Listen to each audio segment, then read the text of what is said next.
Step back in time and experience the golden age of cruising.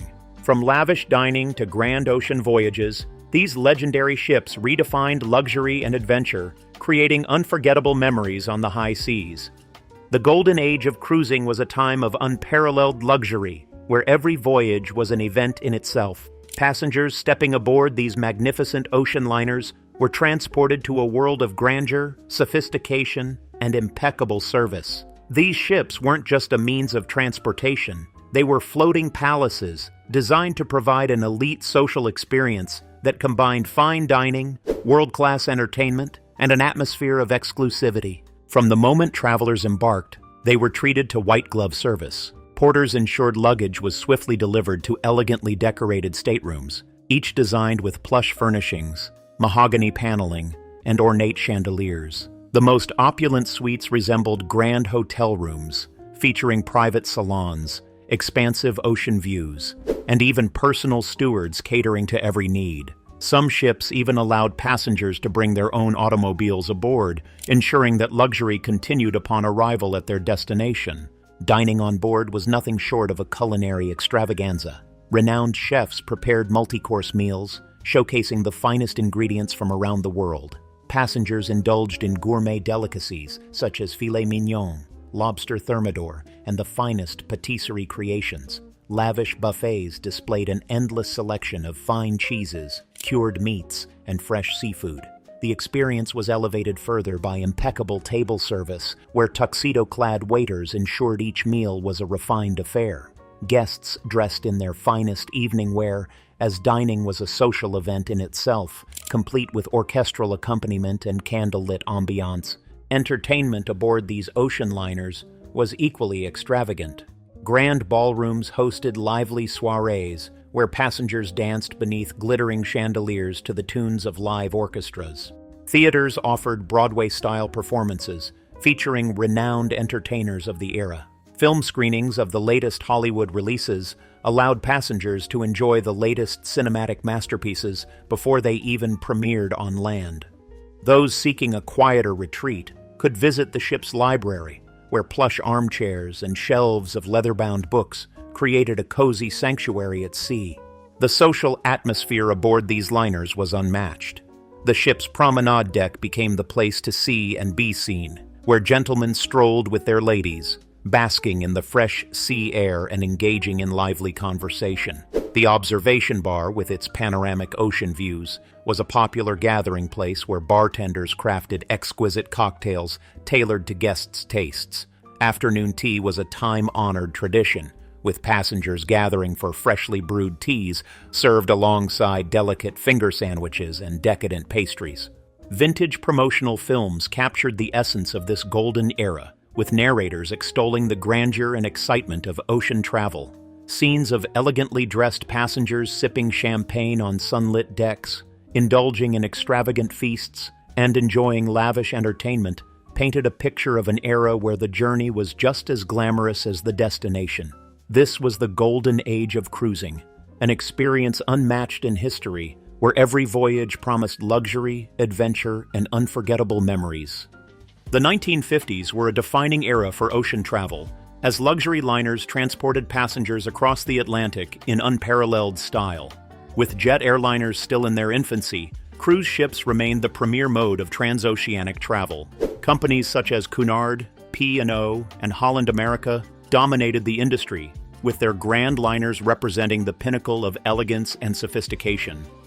One of the most famous cruise ships of the era was the Queen Elizabeth, a magnificent Cunard liner that symbolized the height of maritime luxury. From the moment passengers stepped aboard, they were enveloped in an atmosphere of refinement and first-class service.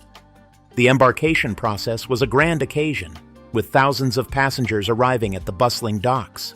Porters efficiently handled luggage, while travelers were greeted by well-dressed stewards who guided them to their cabins. A final wave to loved ones from the departure deck signaled the beginning of a transatlantic adventure. The ship's horn sounded a deep, resonant farewell, and the Queen Elizabeth slowly made its way out to sea, leaving behind cheering crowds and waving handkerchiefs. First-class passengers were treated to some of the most exquisite accommodations ever seen at sea. Lavish suites featured spacious bedrooms, sitting areas, and private bathrooms adorned with marble finishes. Decor was inspired by the Art Deco movement, featuring rich wood paneling, elegant furniture, and luxurious fabrics. Personal stewards were assigned to each suite, ensuring that every need was met with utmost discretion and efficiency. The moment the ship set sail, passengers gathered on deck to take in the breathtaking views as their journey began. The air buzzed with excitement as people strolled the decks, eager to explore the floating city that would be their home for the next several days. A welcome cocktail party was typically held in the grand ballroom, where guests mingled and enjoyed a toast to the voyage ahead. Life on board the Queen Elizabeth was a seamless blend of relaxation and indulgence. Passengers promenaded on deck, enjoyed afternoon tea, and socialized in stylish lounges. The ship's library provided a quiet retreat for avid readers, while the smoking room catered to those who preferred to enjoy a fine cigar with a glass of cognac. Entertainment was abundant, with evening dances, orchestral performances, and Broadway-style productions. Class distinctions were an integral part of cruising in the 1950s. First class was the most exclusive, offering spacious suites, private dining rooms, and exclusive lounges. Cabin class, positioned in the middle of the ship, provided a slightly less opulent experience, but still included high-quality accommodations and excellent service. Tourist class, the most affordable option, was located in the forward sections of the ship. Although more modest, it still allowed passengers to enjoy comfortable cabins, dining areas, and communal spaces. Each class had its own designated dining areas, lounges, and entertainment options, ensuring that all passengers, regardless of their ticket price, experienced the magic of ocean travel. Yet, no matter the class, the thrill of sailing aboard a grand ocean liner like the Queen Elizabeth was an unforgettable experience. Life aboard, facilities and activities, deck plans and ship navigation, sports and recreation options, luxury pools, gymnasiums, and shipboard theaters, dining experiences, world-class cuisine and impeccable service, observation bars and entertainment hubs, social life, formal gatherings, dances, and children's activities.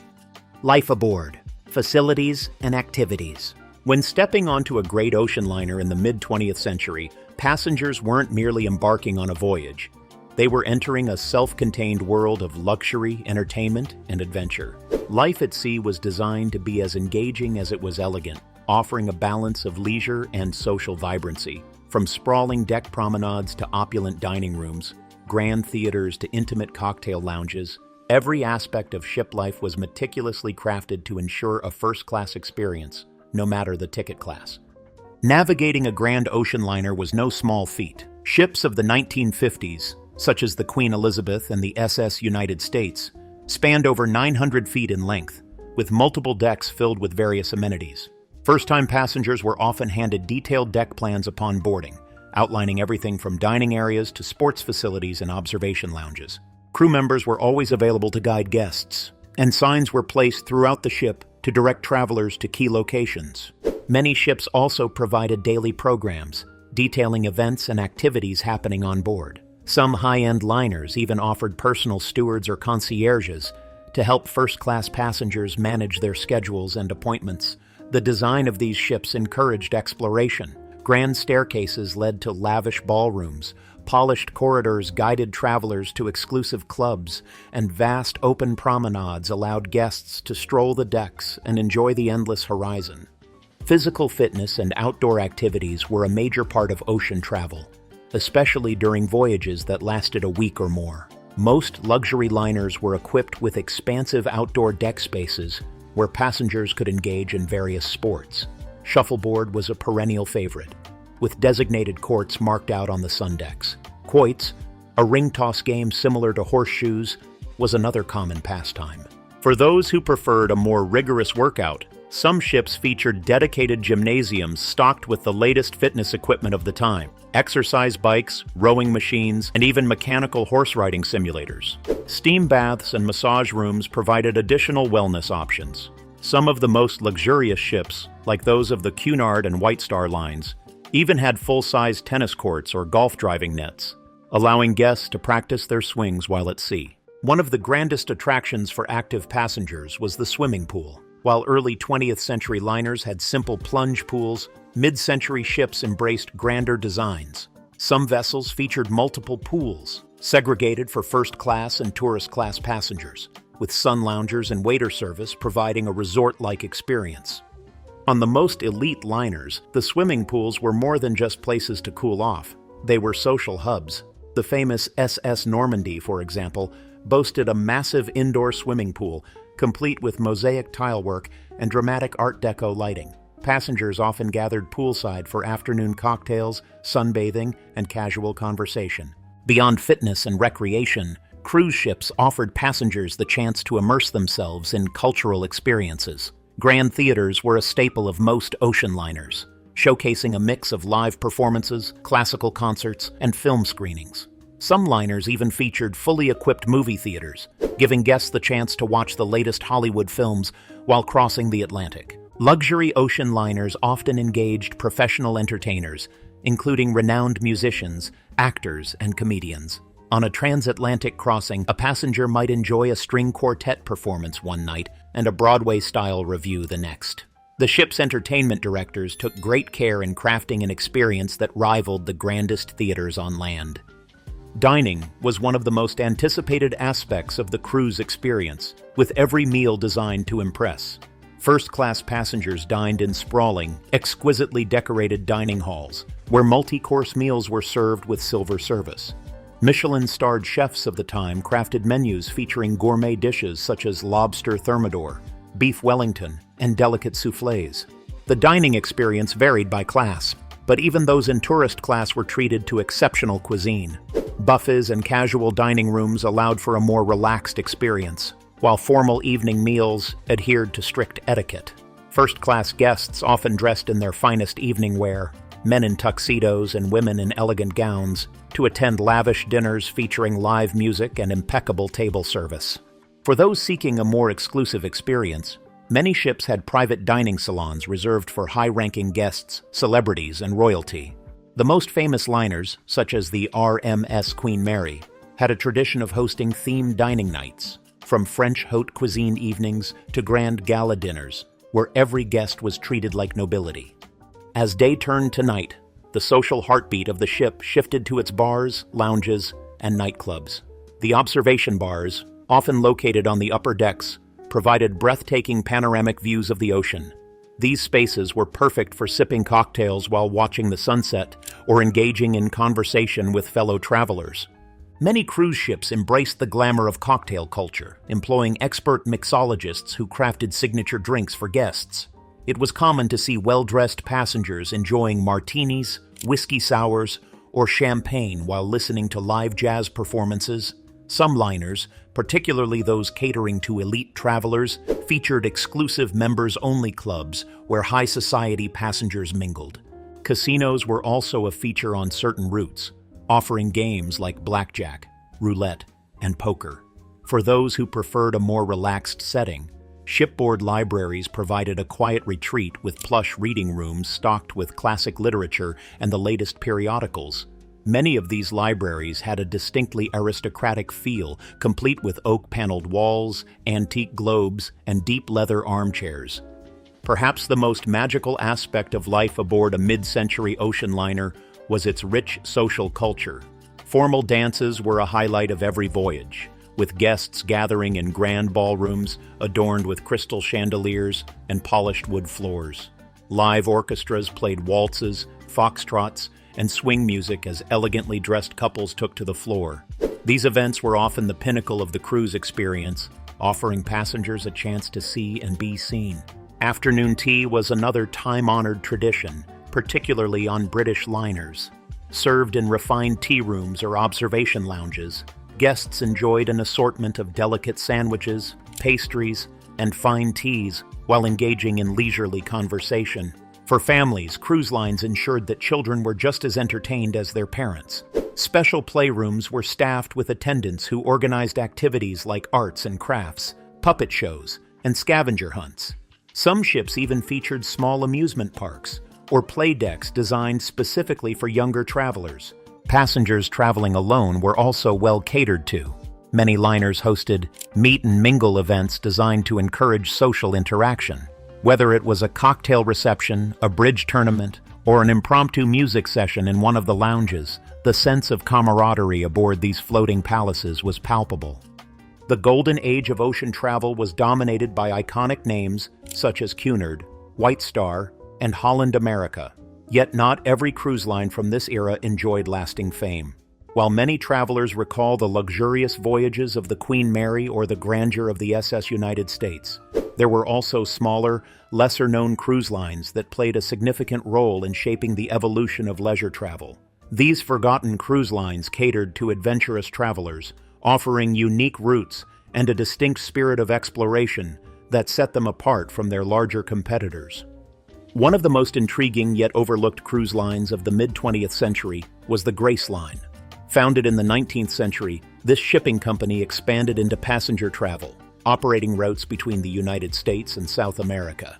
Unlike the traditional transatlantic voyages that defined ocean travel, Grace Line cruises ventured into exotic ports in the Caribbean, Mexico, and along the coast of South America. Grace Line ships, such as the Santa Rosa and Santa Paula, embodied a unique blend of luxury and adventure. Their itineraries introduced passengers to the rich cultures of Latin America, with stops in destinations like Havana, Panama, and Lima. The ships featured stylish Art Deco interiors, attentive service, and an intimate onboard experience, making them a favorite among well-heeled travelers looking for something beyond the typical European cruise. Promotional materials from the era emphasized the romantic and adventurous nature of these voyages. Vintage footage showcased elegant couples sipping cocktails on deck, watching the sun set over the tropical waters. The marketing campaigns for Grace Line cruises painted a picture of effortless glamour, highlighting scenic shore excursions, fine dining with an international flair, and lively onboard entertainment. This was a cruise experience unlike the rigid formality of the transatlantic crossings. It was an invitation to embrace leisure and discovery in an entirely new way.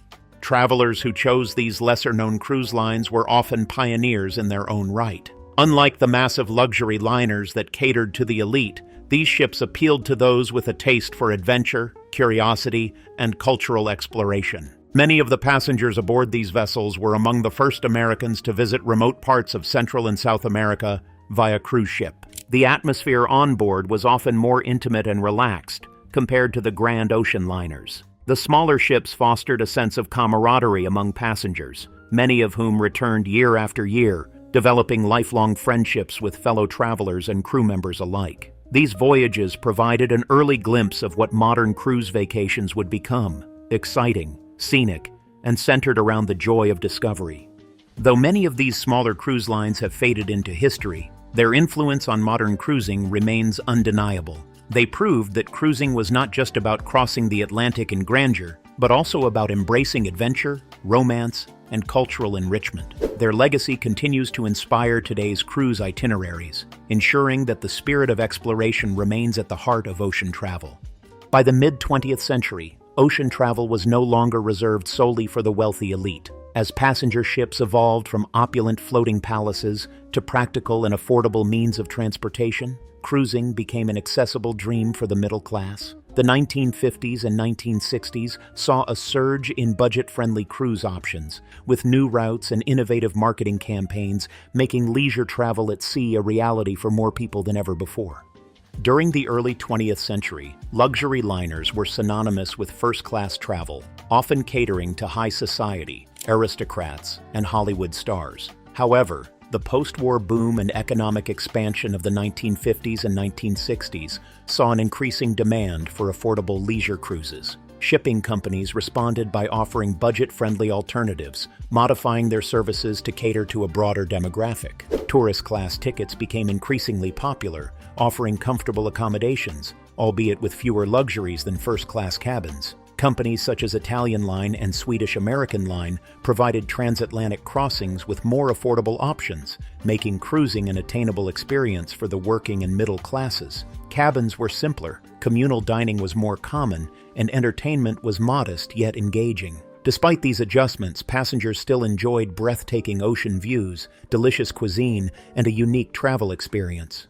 Cruise ships were not only a means of leisure but also played a vital role in migration. Several government-backed programs sought to encourage migration through sea travel, allowing individuals and families to relocate affordably. For example, Australia's 10-pound palm scheme enabled thousands of British citizens to emigrate to Australia for as little as 10 pounds. These voyages, subsidized by the British and Australian governments, transformed passenger ships into migrant vessels, carrying hopeful families toward new opportunities in a distant land. Similarly, Canada and New Zealand implemented similar programs, helping European immigrants travel to their shores at low costs. Ships like the Castel Felice, Fairseas, and Orion became known as migration vessels, ferrying thousands of people across the oceans. While these journeys were not always luxurious, they represented new beginnings for many families. Migrants often shared cabins. Meals were simple but hearty, and entertainment was limited, but the promise of a better future made the experience worthwhile.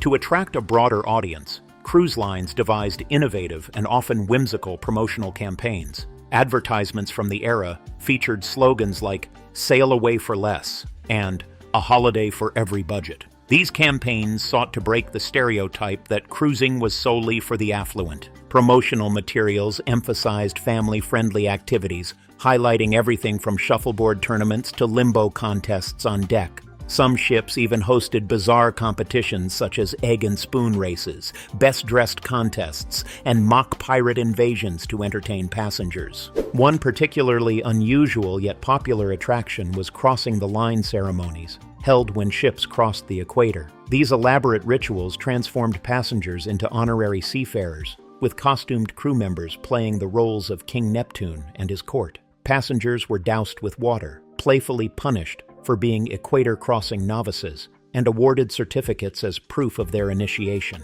These light-hearted events became cherished memories and contributed to the appeal of cruising as an adventurous and fun-filled experience. Despite budget limitations, cruise lines ensured that all passengers had access to enjoyable entertainment. Even the most affordable voyages offered live music, themed dance nights, and deck games. Nightly cabaret performances, featuring singers, magicians, and comedians, delighted audiences and provided a welcome escape from the humdrum of daily life. For passengers who preferred quieter activities, ship libraries stocked classic novels and periodicals, offering a tranquil retreat. Movie screenings were also a staple of onboard entertainment, with some ships boasting full-scale cinemas. Games such as bridge and bingo kept guests engaged during sea days, fostering social interaction and camaraderie among travelers. Children were not forgotten either. Family-friendly cruises introduced supervised play areas, talent shows, and storytelling sessions to keep young travelers entertained. Some ships even provided swimming lessons, ensuring that kids could enjoy the pools safely. The affordability of cruising in the 1950s and 1960s democratized ocean travel, allowing people from all walks of life to enjoy the thrill of a sea voyage. Whether traveling for leisure, migration, or adventure, these ships offered an unforgettable experience, proving that the joys of the open sea were not just for the privileged few. The legacy of these budget-friendly cruises continues to influence the modern cruise industry, which now offers a vast array of options catering to every budget and lifestyle. The 1960s ushered in a dramatic shift in cruise culture and design, as ocean liners transitioned from traditional transatlantic crossings to glamorous leisure voyages. The era saw the rise of jet-set cruise fashion, inspired by the effortless elegance of Hollywood icons and James Bond-style sophistication. Passengers embraced stylish cocktail attire, slim-cut suits, and chic resort wear, bringing a sense of cosmopolitan flair to the high seas. One of the most exciting developments of the decade was the introduction of world cruises, offering passengers the chance to embark on grand journeys spanning multiple continents. Luxury liners charted elaborate itineraries that included exotic destinations such as India, Hong Kong, Africa, and Hawaii. These cruises promised adventure and cultural enrichment, catering to affluent travelers who sought an experience beyond the conventional European circuit. As cruise lines adapted to the growing demand for stylish, experience-driven travel, onboard entertainment evolved to reflect the era's vibrant spirit. Nightclubs, themed parties, and lavish casino lounges became essential features, capturing the energy and sophistication of the swinging 60s. This period laid the foundation for the modern luxury cruise industry, where glamour and global exploration remain central themes of the cruising experience. Cunard Line has long been synonymous with opulence, sophistication, and an unmistakable sense of grandeur. Throughout the mid-20th century, it upheld classic maritime traditions that catered to the world's elite. Exclusive clubs, such as the prestigious Veranda Grill, offered an intimate dining experience where guests could enjoy gourmet cuisine paired with the finest wines. Elegant dining rooms, adorned with crystal chandeliers and polished mahogany, set the stage for multi-course meals served with impeccable white glove service. Evenings were filled with high-class entertainment, including orchestral performances, ballroom dancing, and dazzling cabaret shows. The ships attracted high society passengers from Hollywood celebrities to European royalty, all of whom embraced an extravagant lifestyle on board. Days were spent lounging on teak decks, sipping champagne in observation bars, or engaging in intellectual discussions in the ship's exclusive reading rooms. Nights transformed into a spectacle of refined social events where tuxedos and evening gowns were the expected attire. One of Cunard's most iconic moments occurred when the Queen Mary and Queen Elizabeth, two of the most legendary ocean liners, crossed paths at sea. This rare event symbolized the golden age of ocean travel, where luxury and legacy combined to create an unparalleled cruising experience. During the 1950s and 1960s, budget cruise ships provided affordable travel for middle-class passengers seeking adventure on the high seas. These ships offered basic accommodations, often with shared cabins and communal dining, but compensated with lively atmospheres and breathtaking ocean views. Duty-free bars attracted budget-conscious travelers looking for tax-free luxury, while simple onboard entertainment, such as live music and deck games, kept guests engaged. Behind the scenes, supply logistics ensured smooth operations, with crew members working tirelessly to maintain passenger services and ship functionality. Despite the modest amenities, these cruises made ocean travel accessible to a wider audience. The 1920s and 1930s marked a golden era for luxury ocean liners, as fierce competition raged between European shipping giants. The rivalry between the French line's SS Normandy and Cunard's Queen Mary epitomized this battle, with each ship vying for supremacy in speed, opulence, and innovation. The Normandy, launched in 1935, boasted breathtaking Art Deco interiors, lavish dining rooms, and cutting-edge engineering, making it a floating masterpiece. In response, Cunard introduced the Queen Mary, a ship equally grand in design, but renowned for its British elegance and record-breaking transatlantic crossings. These magnificent vessels weren't just modes of transportation. They became cultural icons, representing national pride and technological achievement. First-class passengers, including Hollywood celebrities, aristocrats, and business tycoons, reveled in exclusive suites, five-star dining, and private lounges. Meanwhile, the grandeur of their design, from gilded ballrooms to sweeping staircases, solidified their legacy as the pinnacle of ocean travel. By the 1950s, America entered the luxury liner race with the SS United States, a vessel designed to be the fastest and safest transatlantic ship of its time. Despite its success, the advent of air travel led to the decline of ocean liners. This episode concludes with a teaser for future discussions on the rise and fall of the SS United States, exploring its legacy and the evolving world of modern cruising. As passengers disembark, they bid farewell to an unforgettable journey, cherishing memories of a bygone era where ocean travel was synonymous with elegance and prestige. I hope you enjoyed this journey through the golden age of cruising. Which ship or tradition fascinated you the most? Let us know in the comments. Stay tuned for more maritime history.